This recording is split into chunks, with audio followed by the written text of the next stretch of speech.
चलिए दोस्तों, आज फिजिक्स का पीएच मान है। ये काफ़ी ज़्यादा महत्वपूर्ण प्रश्न है।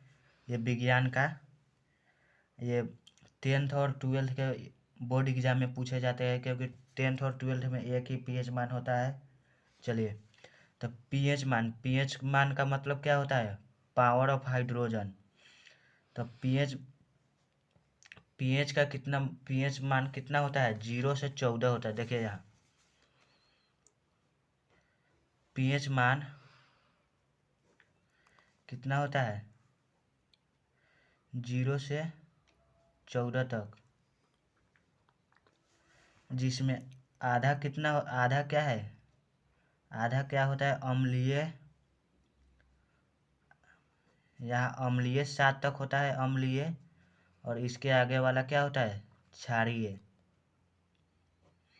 देखिए यहाँ 7 होगा तो उदासीन, और 7 के आगे होगा 8, 9, 10, 11, 12, तो क्षारीय हो जाएगा। और नीचे 7 के नीचे रहेगा तो अम्लीय हो जाएगा। तो देखिए यहाँ जल का 1 नंबर क्या है? जल का पीएच मान कितना होगा? तो जल का पीएच मान कितना है? जल का पीएच मान 7 होगा। तो जल का पीएच मान 7 होगा। अब देखिए इसका याद करने का ट्रिक। तो देखिए जल का पीएच मान 7 होगा कैसे? तो देखिए यहाँ गाना सुने 7 समुंदर। तो देखिए 7 समुंदर गाना सुने, तो देखिए इसको समुंदर में क्या रहता है? जल। तो जल यहाँ लिख दीजिए। और देखिए 7, तो यहाँ 7 जल का पीएच मान कितना होगा? 7। तो यहाँ 7 लिख दिए। और देखिए फिर 2 नंबर क्या है? नमक का पीएच मान। तो नमक का पीएच मान भी 7 होगा। देखिए उसी तरह लिख दीजिए 7 समुंदर। देखिए यहाँ समझाने के लिए लिख दे रहा हूँ, याद करने का आसान तरीका है। 7 समुंदर से ही जल निकलता है, नमक निकलता है। तो यहाँ नमक लिख दीजिए, समुंदर से नमक निकलता है। तो लिख दिए नमक का भी मान क्या होगा? पीएच मान 7 होगा। और देखिए सोडियम क्लोरीन का पीएच मान कितना होता है? तो इसका भी 7। यानी सोडियम क्लोरीन किसको कहा जाता है? नमक को। देखिए सोडियम क्लोरीन किसको कहा जाता है? नमक को। तो नमक किससे निकलता है? समुद्र से न निकलता है। यानी लिख दीजिए उसी तरह गाना 7 समुंदर, तो यहाँ 7 लिख दीजिए। और समुद्र से नमक निकलता है, तो नमक यानी नमक को ही क्या कहा जाता है? Sodium chlorine. Sodium chlorine. तो नमक का भी मान क्या होगा? 7। चलिए, तो इसका भी मान 7 लिख दीजिए। और टमाटर का पीएच मान, टमाटर का पीएच मान कितना होता है? टमाटर का पीएच मान कितना होता है? 4.5।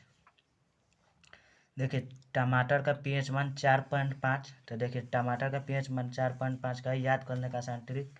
देखिए टमाटर का पीएच मान, यहाँ टमाटर लिखिए, ये ट को काट दीजिए। और माटर हो गया, तो माटर यानी माटर में कितना होता है? एक माटर में कितना होता है? 4 से 5 उसमें दाना होता है, इसलिए 4.5 होगा। चलिए 4.5। टमाटर के रस का पीएच मान था, इसका हो जाएगा 4.1। इसका देखिए, यानी इसको भी टमाटर लिख दीजिए, इसको काट दीजिए। तो टमाटर के रस का पीएच मान था, देखिए एगो मटर में कितना होगा? 4 दाने होता है, इसलिए 4.1 हो जाएगा। तो 4.1 लिख दीजिए। और रक्त का पीएच मान था, रक्त का पीएच मान कितना होगा? 7.4। तो रक्त का पीएच मान 7.4 होगा। चलिए, तो रक्त का पीएच मान 7.4 लिख दिए। तो देखिए यहाँ रक्त का पीएच मान 7.4 लिख दिए है। तो देखिए रक्त क्या है? यानी जल की तरह रक्त है। तो जल की तरह ऐसा बना दीजिए, यानी यह रक्त हो गया। तो रक्त का जल का कितना पीएच मान होता है? 7। तो इसका तो हो गया रक्त का। और 0.4 यानी 4 यानी बहुत ज़्यादा खून, तो रक्त का पीएच मान 7.4 होगा। और देखिए मनुष्य के आंसू का पीएच मान कितना होता है, तो मनुष्य के आंसू का पीएच मान भी यही होगा 7.4, क्योंकि रक्त भी आंसू के रिलेटेड से जुड़े हैं, इसलिए मनुष्य के रक्त आंसू का पीएच मान 7.4 होगा। चलिए, और दूध का पीएच मान कितना होता है, तो दूध का पीएच मान 6.4। देखिए दूध का पीएच मान 6.4 होता है, क्योंकि दूध कौन सा सुबह, क्योंकि दूध दूहते हैं सुबह 6 बजे और शाम को कौ बजे दूहते हैं 4 बजे, यानी कि 6.4, क्योंकि दूध दूहते हैं सुबह को 6 बजे और शाम को क्या 4 बजे, तो यानी 6.4 हो गया। देखिए शराब का पीएच मान, शराब का पीएच मान 2.8 हो जाएगा, तो यहाँ 2.8 लिख दीजिए। 2.8 के कैसे हो गया, यानी कोई भी शराब पीता है यानी 2 पॉकेट से कम नहीं पीता है, इसलिए 2.8 हो गया।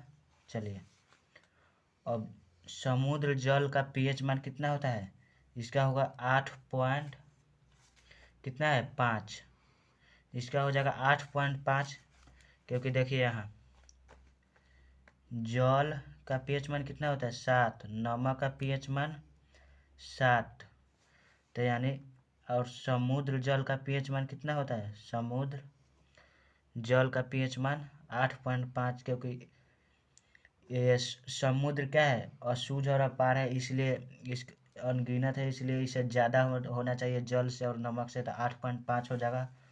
सेब का पीएच मान कितना है, तो सेब का पीएच मान देखिए 3 हो जाएगा। देखिए सेब हमेशा महंगा मिलता है, यानी 100 रुपये किलो मान लीजिए, तो इससे भी 3 हो जाएगा। देखिए सेब हमेशा बड़ा बड़ा होता है, इसीलिए एक के जी कितना चढ़ेगा 3, तो यानी 3 लिख दीजिए। देखिए नींबू का पीएच मान, तो नींबू का पीएच मान क्या है, नींबू का पीएच मान 2.4, नींबू का पीएच मान 2.4 होगा। देखिए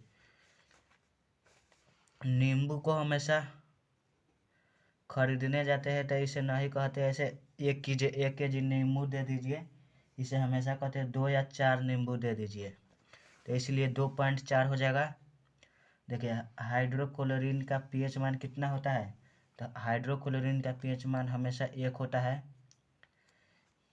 हाइड्रोक्लोरीन का पीएच मान हमेशा 1 होगा।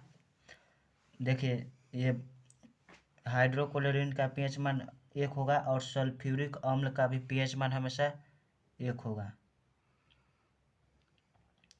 देखिए बियर का पीएच मान कितना है, बियर का पीएच मान, तो बियर का पीएच मान 4.5 है, क्योंकि बियर हमेशा अपने दोस्तों को 4 से 5 बोतल लाने को लिए कहते हैं, तो इसलिए चलिए बियर का पीएच मान 4.5 है। इसी तरह से अगले वीडियो में पीएच मान ले आएंगे।